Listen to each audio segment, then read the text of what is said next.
नमस्कार। आईडीटीवी इंद्रधनुष कार्यक्रम जानिए झारखंड की जाति और जनजातियों को मैं आप सभी का स्वागत है। इस अनूठे सफर में हम आपको झारखंड के विभिन्न जातियों और जनजातियों के अद्भुत इतिहास से रूबरू कराते हैं, जो सदियों से हमारे समाज का अभिन्न हिस्सा रहे हैं। अब तक हमने आपको 6 जातियों और जनजातियों के जीवन शैली, उनके संघर्ष, उनकी संस्कृति के विभिन्न पहलुओं से परिचित कराया है। उन एपिसोड को आप हमारे चैनल में जाकर देख सकते हैं। आज के इस विशेष एपिसोड में हम बात करेंगे एक ऐसी जाति की जिसका इतिहास सूरज की ही तरह सुनहरा और प्राचीन है, सुनार जाति। सुनार शब्द की उत्पत्ति संस्कृत के सुवर्णकार शब्द से हुई है, जिसका अर्थ है सोने का कार्य करने वाला। इस जाति के लोग सोने और चांदी के गहने बनाने का कार्य करते हैं और इन्हें विभिन्न नामों से जाना जाता है, जैसे कि सुनार, सोनी, होन पोतदार और सराफ। सुनार जाति के लोग भारत के अधिकांश हिस्सों में निवास करते हैं। एक अनुमान के मुताबिक झारखंड में सुनार समाज राज्य की कुल आबादी का 3% है। भारत में सुनार जाति के लोगों की कुल संख्या 1 करोड़ के करीब है। भारत के अलावा सुनार जाति के लोग नेपाल, पाकिस्तान और बांग्लादेश में भी निवास करते हैं। सुनार जाति का इतिहास सिर्फ सोने चांदी की चमक से नहीं, बल्कि कई कथाओं से भी बंधा है।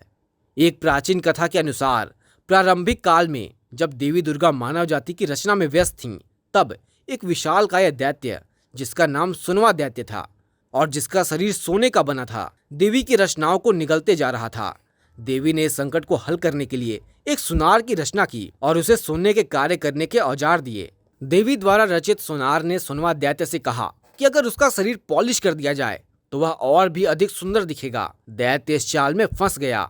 सुनार ने उसकी एक उंगली पॉलिश की और दैत्य इससे इतना प्रसन्न हुआ कि उसने पूरे शरीर को पॉलिश करने की अनुमति दे दी। इसके बाद सुनार ने दैत्य को पिघला दिया। इसके अलावा सुनार जाति की उत्पत्ति से एक और कहानी जुड़ी है।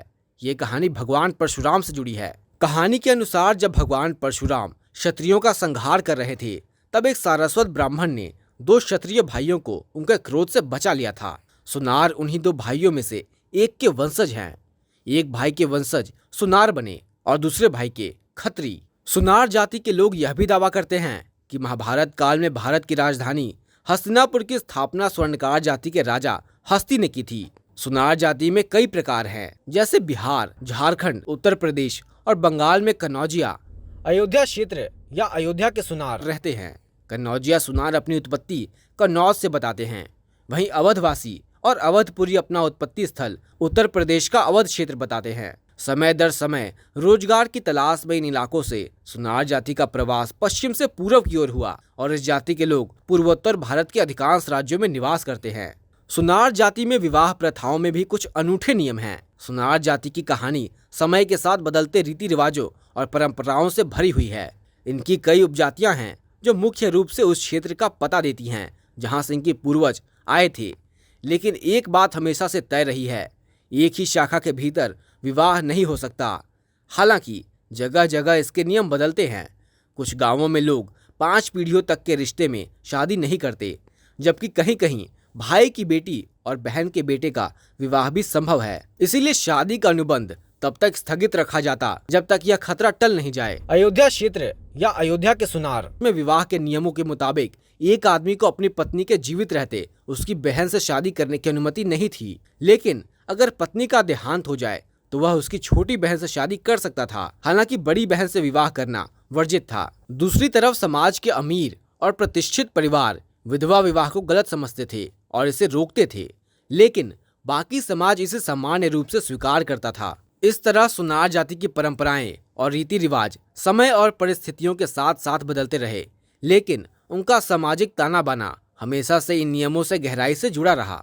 सुनार जाति के लोग वैष्णव, शैव या शक्त संप्रदाय से जुड़े होते हैं। हर साल ज्येष्ठ महीने की 15वीं तिथि पर गांव का सुनार अपना कामकाज 5 दिनों के लिए बंद कर देता है और अपने औजारों को धोकर उनकी पूजा करता है। इतिहासकार R.V. रसल ने अपनी किताब the tribes and caste of central province of India में लिखा है कि पूजा करने के बाद वह देवी की आकृति कागज पर बनाते हैं और गांव में घूम घूम कर इसे अपने ग्राहकों के दरवाजे पर चिपकाते हैं, जिसके बदले में उसे छोटा सा उपहार मिलता है। सुनार जाति के लोग अपने मृतकों का दाह संस्कार करते हैं और उनकी राख को नर्मदा या गंगा नदी में विसर्जित करते हैं। हालांकि राख को किसी अन्य नदी में विसर्जित करने पर कोई प्रतिबंध नहीं है।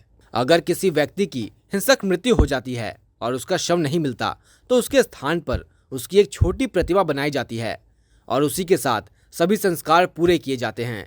मृत्यु के बाद शोक की अवधि 10 या 13 दिनों तक चलती है और श्राद्ध कर्म मृत व्यक्ति की पुण्यतिथि पर किया जाता है। इसके साथ ही पितरों के लिए पिंडदान और तर्पण पितृपक्ष के दौरान कुंवार के महीने में किया जाता है। सुनार समाज की ये परंपराएं उनकी आस्था और धार्मिक मान्यताओं की गहराई को दर्शाती है, जो पीढ़ियों से चली आ रही है।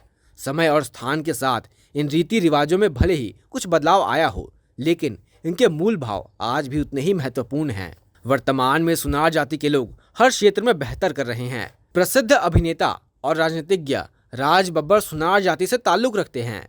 इसके अलावा वर्तमान में झारखंड से राज्यसभा सांसद प्रदीप वर्मा, गांडेय के पूर्व विधायक लक्ष्मण स्वर्णकार, मध्य प्रदेश से राज्यसभा सांसद कैलाश सोनी, भाजपा नेता डॉक्टर दिलीप सोनी, कांग्रेस से रांची महानगर अध्यक्ष कुमार राजा, वहीं भाजपा से रांची महानगर महिला मोर्चा अध्यक्ष पायल सोनी, ऑटो चालक संघ के अध्यक्ष दिनेश सोनी, रांची के पूर्व विधायक जेपी साहू भी सुनार समाज से आते हैं। आज सुनार जाति न केवल झारखंड बल्कि पूरे देश में अपने कला और कार्य कुशलता के लिए जानी जाती है। यह जाति सोने और चांदी के साथ अपने अनमोल योगदान को बनाए रखते हुए समाज में एक मजबूत और विशिष्ट स्थान हासिल किए हुए है। तो ये था सुनार जाति का इतिहास, उनका भविष्य और उनका वर्तमान। अगले एपिसोड में आप किस जाति या जनजाति के बारे में जानना चाहते हैं, आप हमें ये कमेंट्स में बता सकते हैं। फिलहाल के लिए बस इतना ही। शुक्रिया।